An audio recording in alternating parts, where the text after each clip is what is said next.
कभी आपने महसूस किया कि आपके दिल से ईमान कम होता जा रहा है? नमाज पढ़ते हैं, कुरान सुनते हैं, मगर वो पहले जैसा जज्बा नहीं रहा। दिल चाहता है कि अल्लाह के करीब हो जाएं, मगर पता नहीं कहां से शुरुआत करें। आज की जिंदगी में इंसान के पास सब कुछ है, मोबाइल, सोशल मीडिया, सहूलतें, ख्वाहिशें, लेकिन दिल का सुकून नहीं। लोग इबादत भी करते हैं, नेकियां भी करते हैं, लेकिन फिर भी दिल के अंदर एक खला सा महसूस होता है। ये खला दरअसल ईमान की कमजोरी की निशानी है।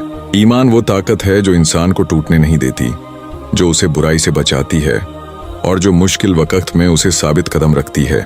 लेकिन आज के दौर में ईमान कमजोर हो रहा है, क्योंकि हमने ईमान को दिल से नहीं, सिर्फ रस्मों से जोड़ रखा है। तो आज हम बात करेंगे ईमान बढ़ाने के 3 आसान अमलों की।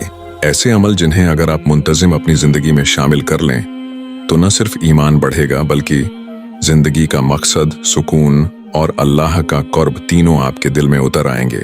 ईमान बढ़ाने का सबसे पहला रास्ता है अल्लाह को याद करने की आदत। अल्लाह को याद करना दिल से, एहसास से, मोहब्बत से। जब इंसान दिन भर दुनिया के शोर में गुम रहता है तो दिल आहिस्ता आहिस्ता खाली होने लगता है, और उस खाली दिल को सिर्फ अल्लाह का जिक्र ही भर सकता है। जिक्र का मतलब सिर्फ जुबान से तस्बीह पढ़ना नहीं। जिक्र का मतलब है हर लम्हे ये एहसास रखना कि मेरा रब मुझे देख रहा है।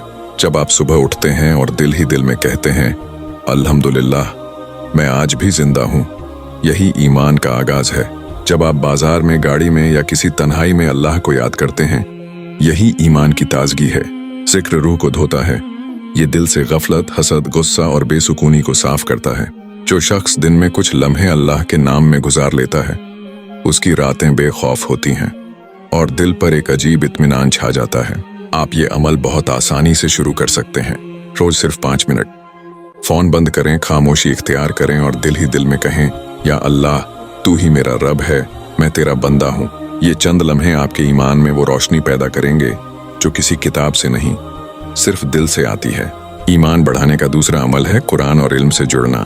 ईमान बढ़ता है जब इंसान समझने लगता है, जब वो जानने लगता है कि मेरा रब मुझसे क्या चाहता है। अक्सर लोग कुरान पढ़ते हैं मगर समझते नहीं, दुआ मांगते हैं मगर जानते नहीं कि अल्लाह से कैसे मांगना है। कुरान और इल्म से जुड़ना ईमान को जड़ से मजबूत करता है, क्योंकि इल्म रोशनी है और रोशनी ईमान की गनीजा है। आप चाहें तो रोज एक सफ़ा पढ़ें, या किसी आलिम की बात गौर से सुनें, या बस इतना करें कि दिन में एक जुमला सीखें जो आपके दिल को अल्लाह की तरफ खींच ले।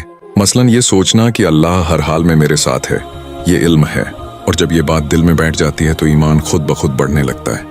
कुरान से जुड़ने का मतलब सिर्फ पढ़ना नहीं, बल्कि उसे जीना है। मसलन अगर कुरान कहता है गुस्सा न करो, तो अगली बार जब आप गुस्से में हो और खुद को रोक लें, तो यही ईमान का लम्हा है। ईमान उस वक्त बढ़ता है जब इल्म अमल में बदल जाए, और जब इंसान के दिल में इल्म की रोशनी आती है तो वो दुनिया के अंधेरों से नहीं डरता। ईमान बढ़ाने का तीसरा अमल है नेकी को अपनी जिंदगी का हिस्सा बनाना। ईमान सिर्फ दिल का एहसास नहीं, ये एक अमली रास्ता है। नेकी ईमान का सबूत है।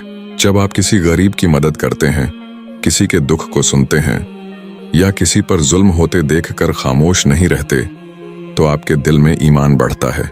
नेकी हमेशा बड़ी नहीं होती, कभी एक मुस्कुराहट, कभी एक दुआ, कभी किसी की गलती को माफ कर देना, ये सब छोटी नेकियां ईमान को जला देती हैं। दुनिया की सबसे बड़ी नेकी ये है कि आप किसी के दिल को दुखाने के बजाय उसे जोड़ने की कोशिश करें। ये वो नेकी है जिस पर अल्लाह खास नजर रखता है। नेकी करने के बाद फख्र न करें, क्योंकि ईमान फख्र से नहीं, आजिज़ी से बढ़ता है। जो शख्स नेकी के बाद ये समझता है कि ये सब अल्लाह ने कराया है, उसका ईमान मजबूत होता है।